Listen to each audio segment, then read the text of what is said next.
Hello, everybody. Welcome back to AP World History with Mr. Ansharsky.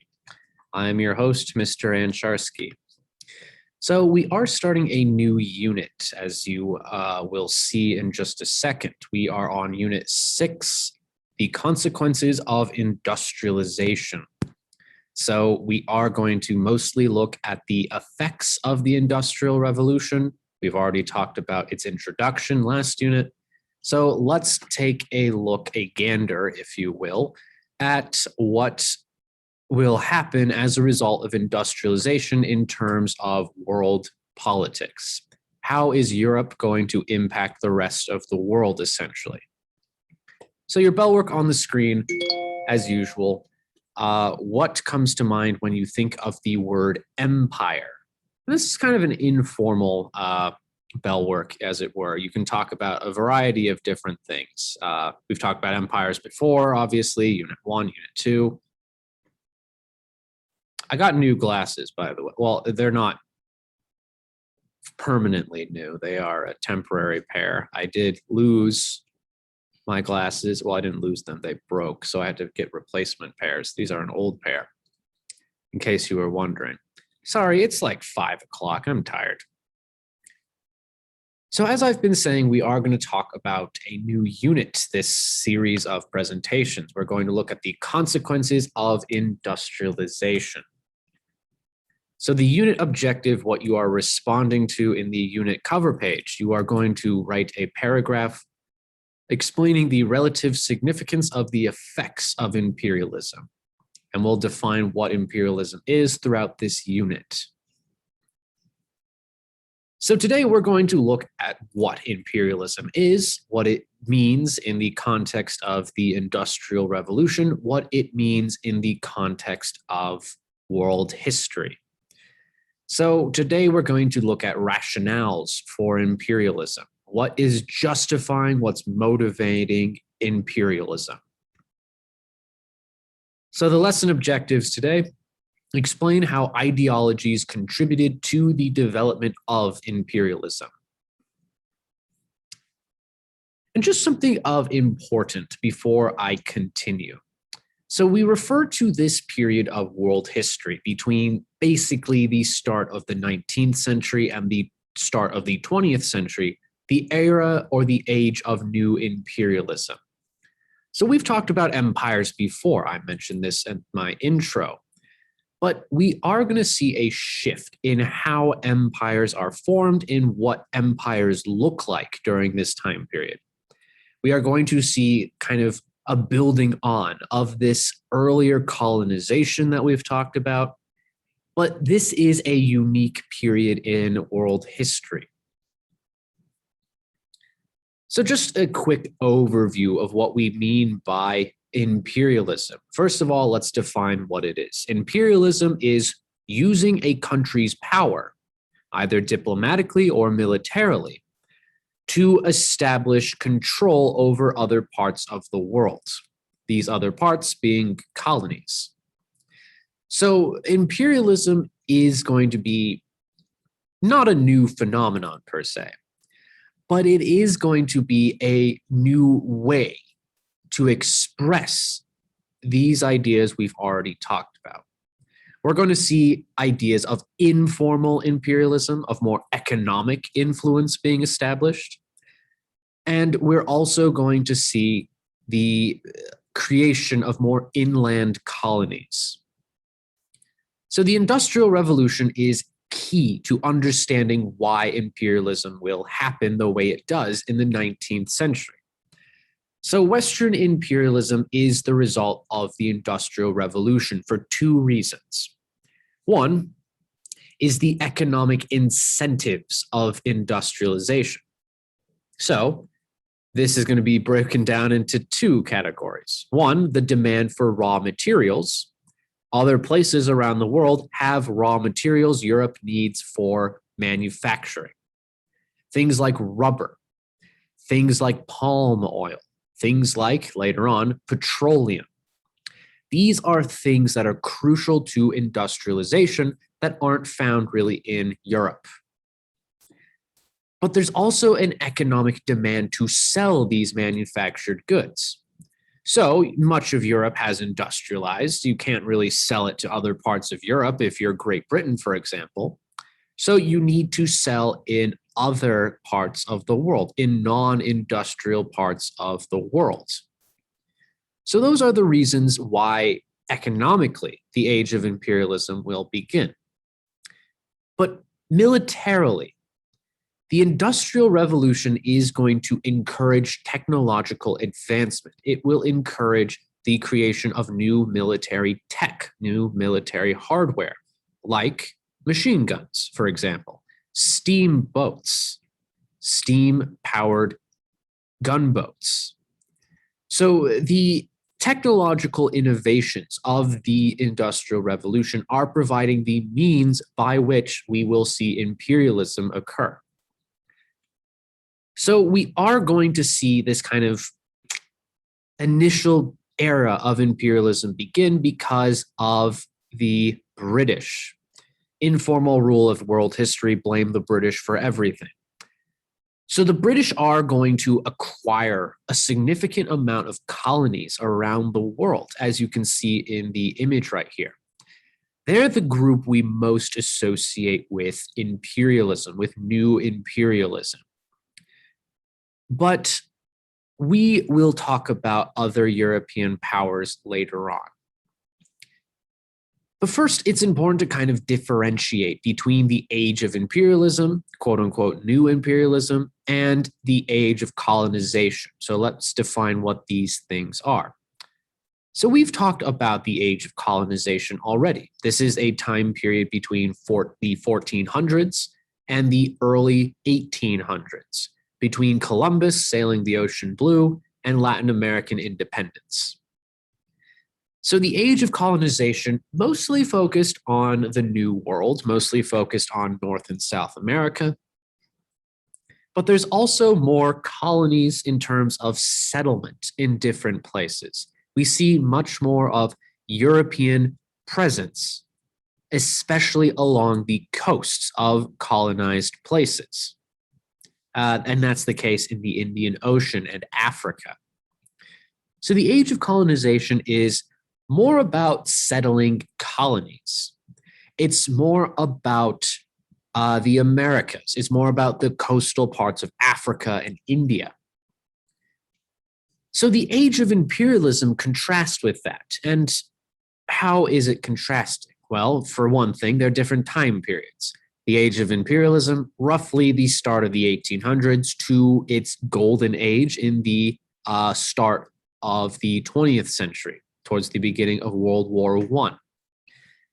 Imperialism is typically more associated with inland colonies, and I'll show a visual explanation of this in a second.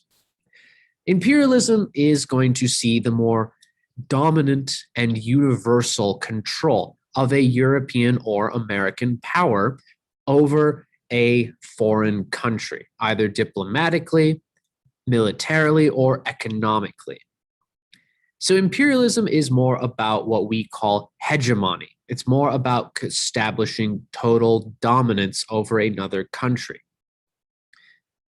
And the reason why I bring up this difference, one, it's going to be on the test, but two, it's something that might pop up on the AP exam. There sometimes is going to be some sort of written question comparing these two periods of history between the age of colonization, the, again, late 1400s to the early 1800s, and the age of imperialism, this being, of course, the period between 1800 and the start of World War I. So just to visually demonstrate what we mean in differentiating these two, the age of colonization versus the age of imperialism. This is a map of the world of European and American colonies circa 1822, so right after Latin American independence movements. So we see here mostly settlements along the coast in Africa and in India and in Australia. However, by the golden age of imperialism, we see more formal inroads to territories within Africa and India. So, more of a complete control over modern day countries like in West Africa, over all of India, for example. So, this is a visual representation of this difference between the age of colonization, age of imperialism. And just to underscore this, this is something you should consider when you are taking notes. So we are going to see intense European rivalries about establishing colonies in the non-Western world. So mostly there is European competition in India and Africa and Southeast Asia in places like Myanmar or Vietnam. And initially, the dominant political power of this imperial competition is going to be the British. The British, as we've seen before, they came out on top because of the 7 Years' War. The British are the dominant colonial power by the start of the 1800s.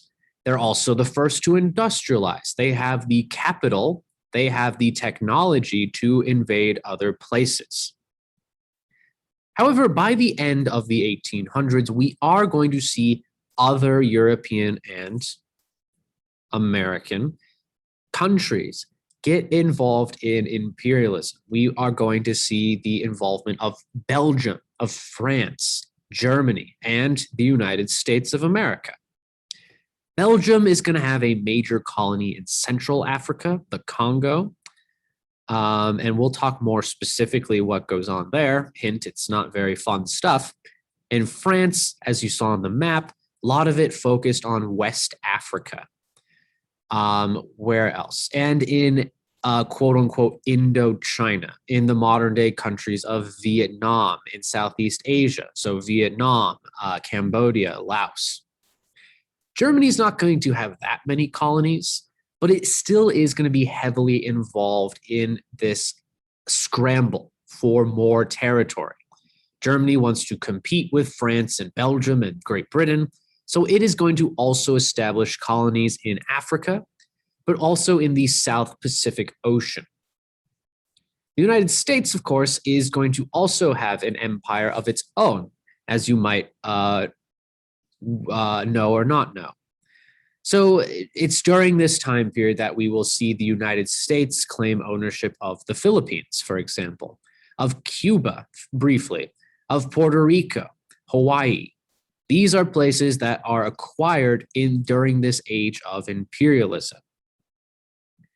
But it's important to kind of recognize that imperialism is going to not only have an impact on Europeans, it gives them a lot of the natural resources for industrialization, but it's also going to be instrumental in developing national identities in the colonized world, in Africa and India and Southeast Asia.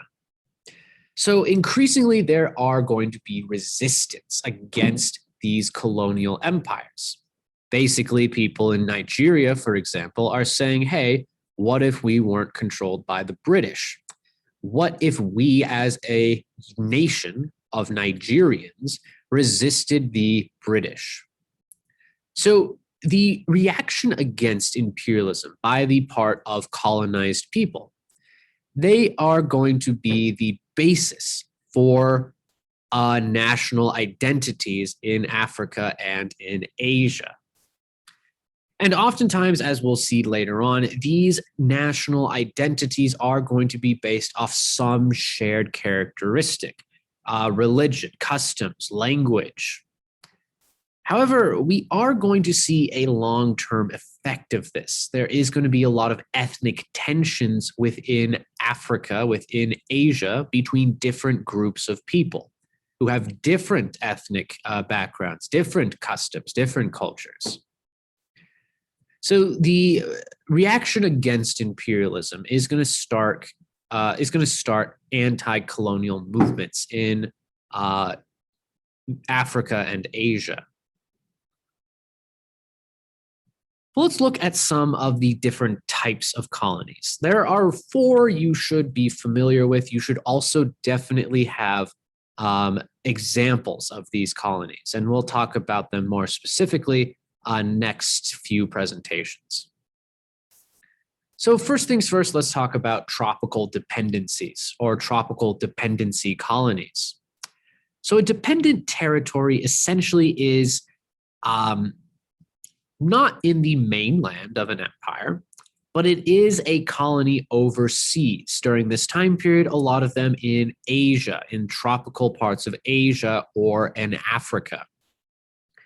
And going back to kind of some human geoterms, tropical dependencies, they are very much in line with this idea of core versus periphery countries.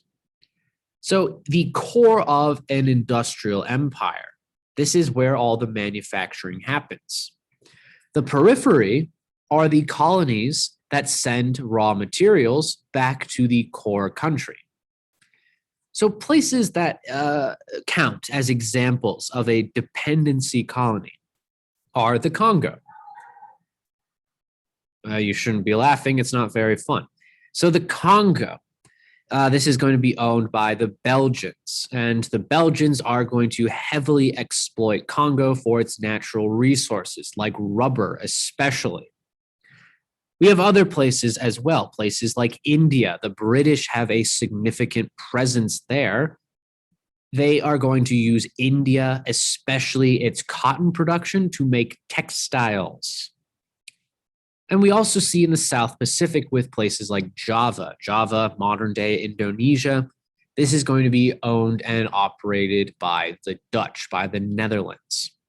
So Java is going to be very heavily involved in the export of raw materials like coffee, for example. Well, Java is another name for coffee. So what else in terms of colonies? Well, we have what we call settlement colonies or settler colonies.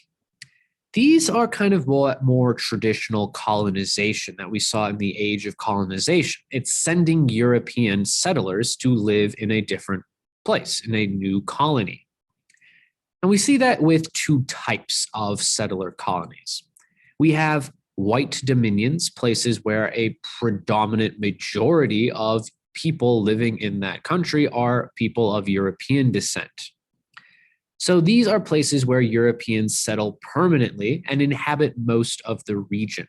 Places like Canada or Australia by the British respectively for both of those countries.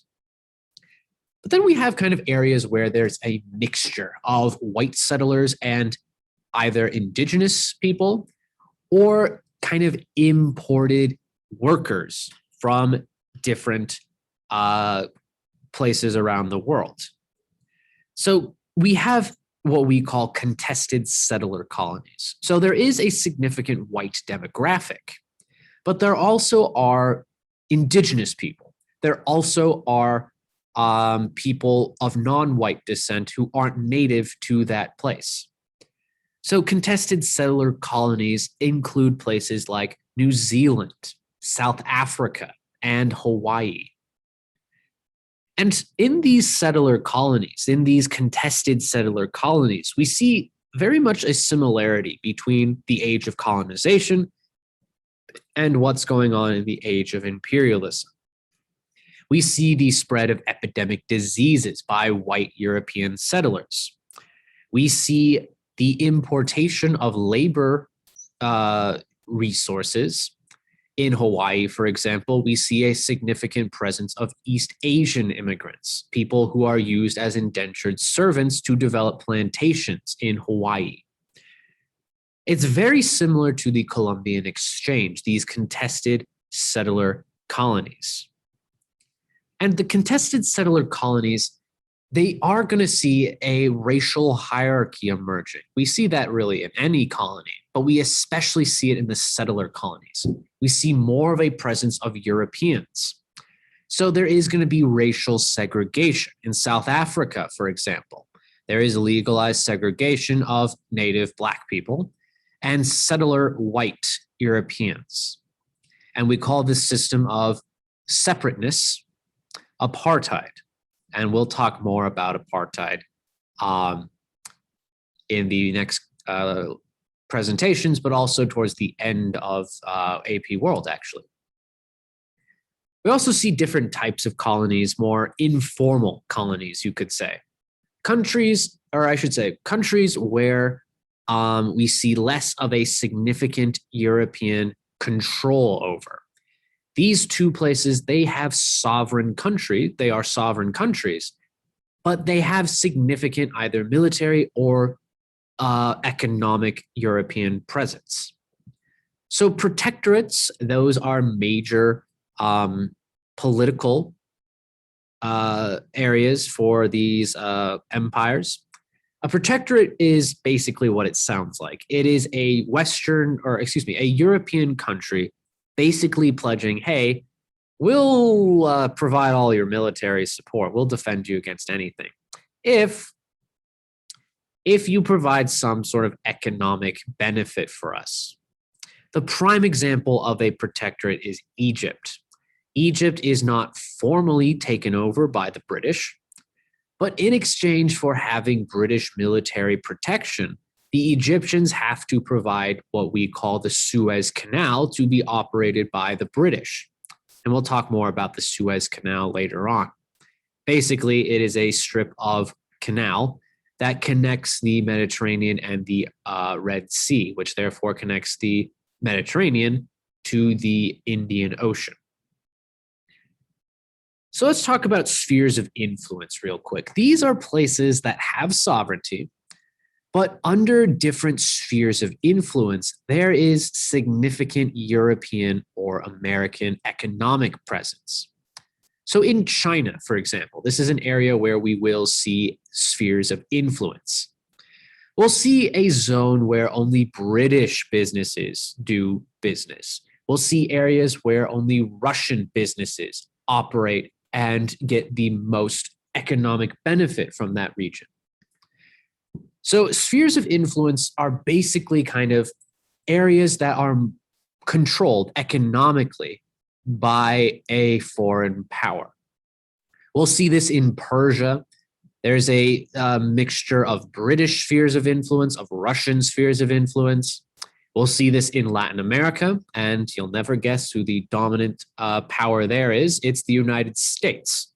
They have significant influence in Latin American countries. So those are the four different types of colonies. And to understand these differences, what are the different types of colonies and what are examples? So let's look at a few motives and methods of imperialism. What is driving imperialism? What is allowing for it to happen? And just before I begin, it's kind of important to recognize something. I am going to show several cartoons that are from a European perspective. They aren't going to be the most racially sensitive, as you can already see on the presentation. What are some of the political motives behind imperialism? Well, we have international competition for more colonies. So Britain is leading the charge initially. But then you have Germany saying, hey, sorry, I won't do a German accent. We need to catch up to the British in order for the British not to be the dominant political power. It is this effort to have a balance of power that is driving more territorial expansion. We can't have less than the British can't have more than us. That's kind of the mindset there. This all goes back to the Napoleonic Wars, actually, to the Congress of Vienna. So the Congress of Vienna, as you remember, is trying to establish a balance of power within Europe. But now we're going to see that being applied to the rest of the world. So the Congress of Vienna wanted a balance of power within Europe, the concert of Europe, whereas future kind of efforts for a balance of power, they are going to relate to colonial possessions across the world. We also see a militaristic drive to establish more colonies. So essentially, there is this intense imperial competition for colonies. And to acquire more colonies, you see the rise of militarism. We need to be military active. We need to be active in case of invasion. That's going to be a significant thing when we talk about World War I later on. So militarism is going to express itself in the creation of new colonies, of the conquest of new colonies. But this is very similar to this idea of nationalism. If we accept the definition that nationalism is intense pride, thinking you are better than any other country, then that is going to very much play into the hands of international competition. We, as a nation, need to prove our superiority. We need to prove we're the very best. Catch them all the colonies. So there is a drive in Germany, for example. We need to show that we're better than the British at establishing colonies.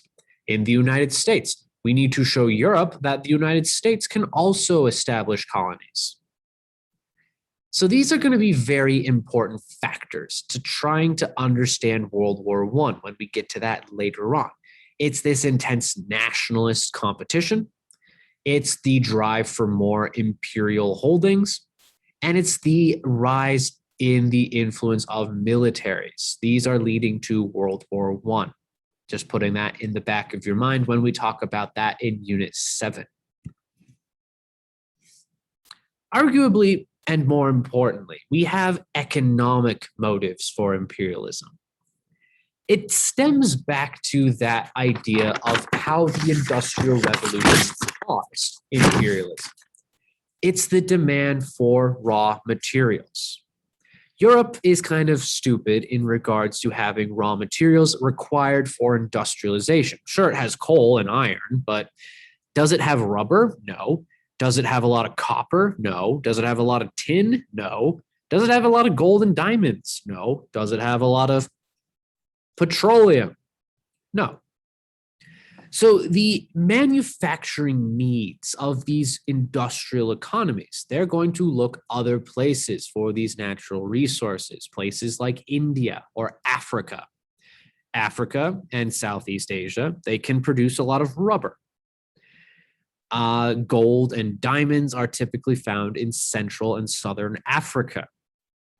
We have copper in Latin America, but also in the African colonies. So the demand for raw materials is motivating the creation of places that are kind of forced at gunpoint to do business with Europeans. And on top of that, industrialism is going to be important in this idea that capitalism requires expansion, continual expansion, in order for there to be prosperity. So if you need to create more expansion for the upkeep of capitalism, you need new markets.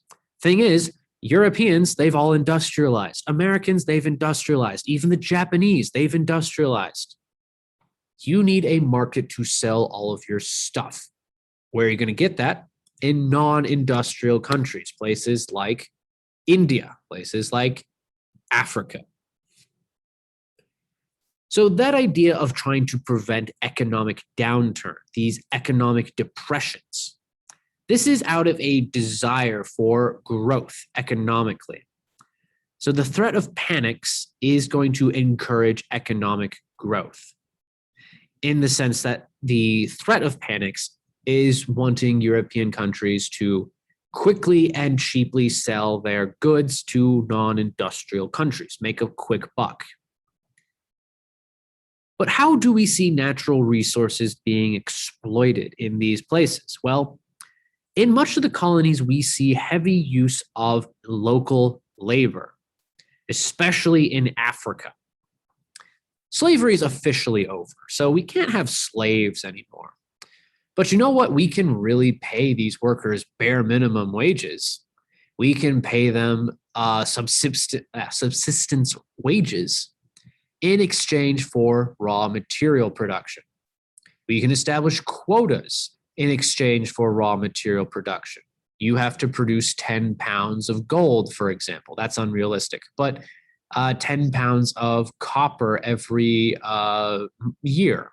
And if you don't do that, well, consequences will be paid. In the Congo, we'll see this a lot. So we have the heavy use of local labor. We'll see them on plantations, in mining and ironworking. But we also see the development of some industrialization to make the whole resource extraction thing a lot more profitable. We will see the building of railroads, the building of river outposts. How do we bring inland goods to the coast so we can trade them back to Europe? After all, planes aren't a thing yet. You need some sort of way to move inland. You can get there either on railroads or on river outposts. And just as a side note here, if anyone has read Heart of Darkness or seen the movie Apocalypse Now, this idea of going to the center of a country for some sort of natural resource, that is going to be very much emblematic of this age of imperialism. So we have the building of railroads, the use of steam ships on rivers. This is encouraging more resource extraction. But it is discouraging local industrialization. If these economies are so focused on raw material exports, they're not going to focus on industrialization. So let's look at some cultural motives to justify economic and political motivations for imperialism. So we see that in two ways, with religion and with quote unquote science. So let's look at religion first. Very similar to the age of colonization. You see a focus on the spread of Christianity, or at the very least, Western ideas of civilization, hygiene, different types of ideas of marriage, for example. So it's important to kind of realize how this relates to the Industrial Revolution. Well, the middle class is becoming the dominant social force in European and American countries. And this middle class is very interested in very strict ideas of morality, of sexual propriety. Anyway, so to spread these ideas of morality and civilization, you need to have colonies. You need to inform, instruct non-white people how to be civilized. And you see that right here in this political cartoon. This is the United States represented in Uncle Sam.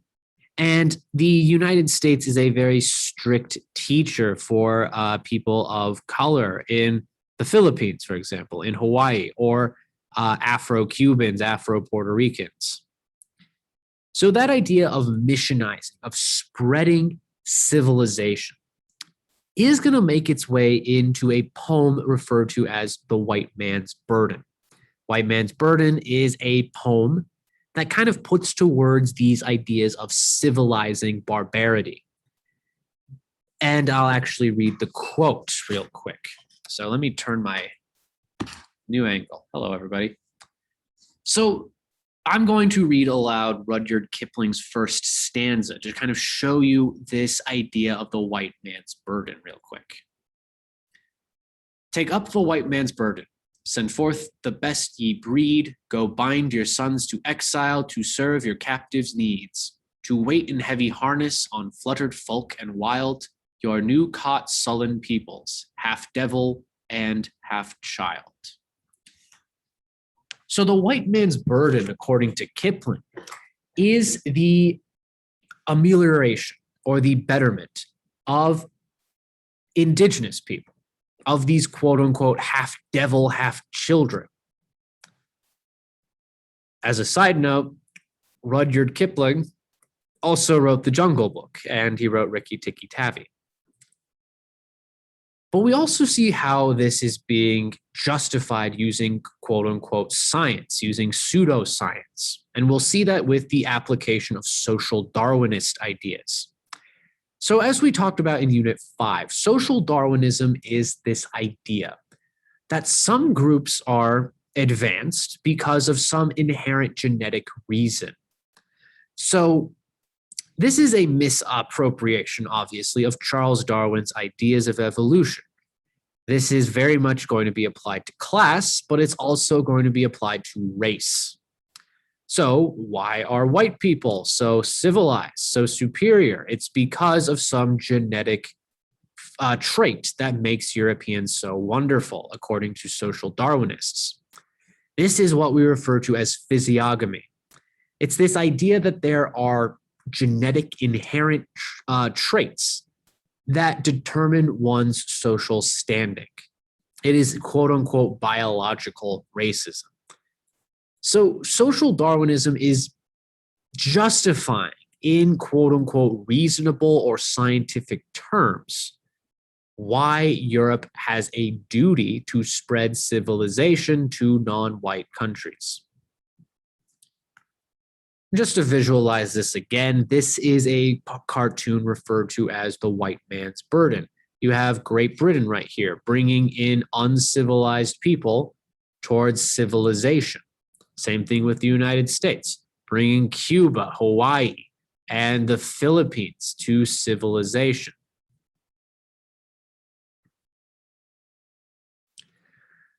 But looking kind of logistically, how is imperialism going to be implemented? Well, it's going to mostly be backed up by guns, by the military. Industrialism is going to lead to technological advances. Advances like new weapons, putting the money, you could say, where the mouth is. It's might makes right in a way. So we see the development of new technologies, especially new military technologies. You want to get to the colonies a lot faster? Gunboats. You want to shoot people a lot faster? Repeating rifles. You want to shoot people even faster? Machine guns. So these new military techs are going to be used by European countries and the United States to advance its acquisition of colonies in Africa and Asia. And overall, as we saw in the age of colonization, this is a unequal combat, as you can imagine.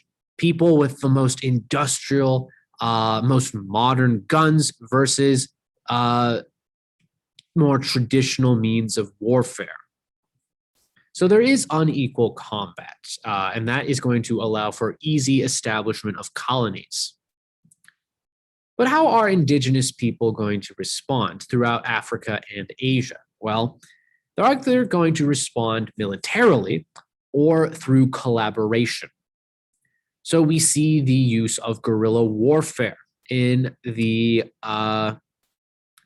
resistance against the European and American powers. Guerrilla warfare is going to be something that unites a lot of people resisting the British, resisting the Europeans in general. And this shared identity is going to be the basis of African and Asian national identities after independence. So it's going to form unique kind of distinctions between different groups in Africa and Asia. And we do see kind of the success of these national identities that contribute to guerrilla warfare.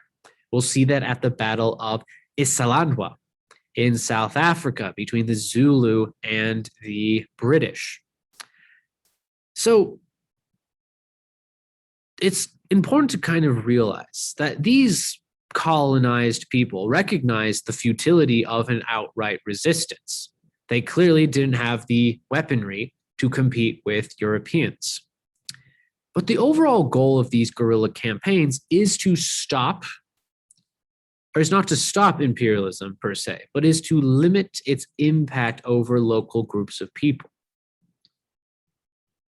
And I mentioned before that we see the rise in addition to resistance, we also see diplomacy being used. So we will see that with the collaboration between local elites, local African or Asian elites, and their new imperial overlords. We'll see the creation of a new class of people, the European collaborators in these countries, and they are going to hold prominent positions even after independence.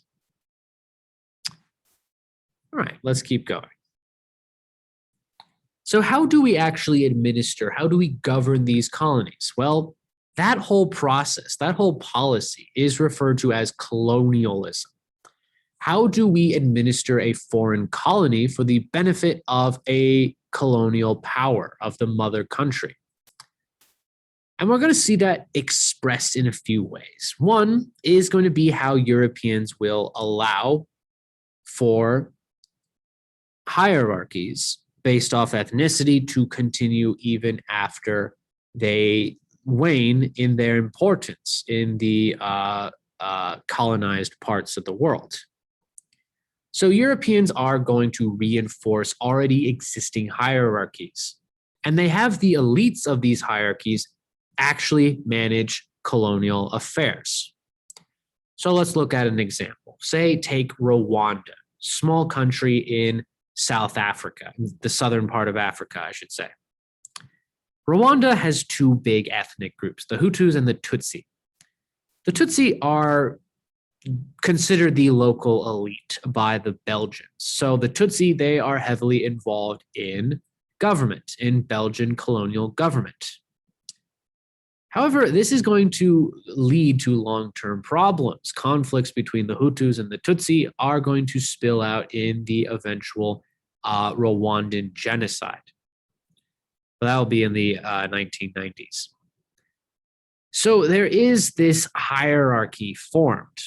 And the reason why you have the hierarchy formed are these social Darwinist ideas, and also this idea that the most civilized group in the region would govern the best. You don't need to waste all of this British imperial effort to maintain the colonies. Europeans tend to stay in colonial capitals, normally along a river or on the coast of a colony. This is a representation of the limited influence of Europeans in these quote-unquote settler colonies. So Europeans, the ones that do make it to these dependencies, they are going to be primarily operated by locals on a day-to-day level. But Europeans tend to have some administrative jobs. They tend to be governors, for example. They tend to be official representatives back home. So Europeans tend to stay in the capital, but they leave day-to-day administration to the local peoples, to the local elite. But we also see how colonial governments are supporting missionary efforts, especially in how missionaries will come to dominate colonial education. The missionaries are bringing with them Western ideas of science, Western ideas of culture, Western ideas of religion. So the missionaries are going to take a heavy role in limiting what information can be shared with the rest of the public. So missionaries tend to control the education, as I've been saying, and as such, they are in charge of writing official reports. They are in charge of promoting literacy. So the missionaries do heavily control education, and especially they are interested in enforcing language standards. This is why we see English as a dominant language in India. It's why we see English as a dominant language in Nigeria. It's why we see French a very dominant language in West Africa. We don't see a lot of universities being built. We don't see any, really. But another thing we don't really see, at least on the white end, is this idea of racial segregation. How do we enforce these racist hierarchies we believe in so much? Well, we need to separate the white people and the non-white people. This is especially true in Africa, in South Africa, more accurately. So racial discrimination will make its way into racial segregation, meaning that both sides are going to be excluded from each other. And we call this in South Africa a Dutch term meaning apartheid. And we'll talk about that more later on. So I'm actually done with this presentation. If you'd like, please watch the imperialism crash course video or Trevor Noah's stand-up routine.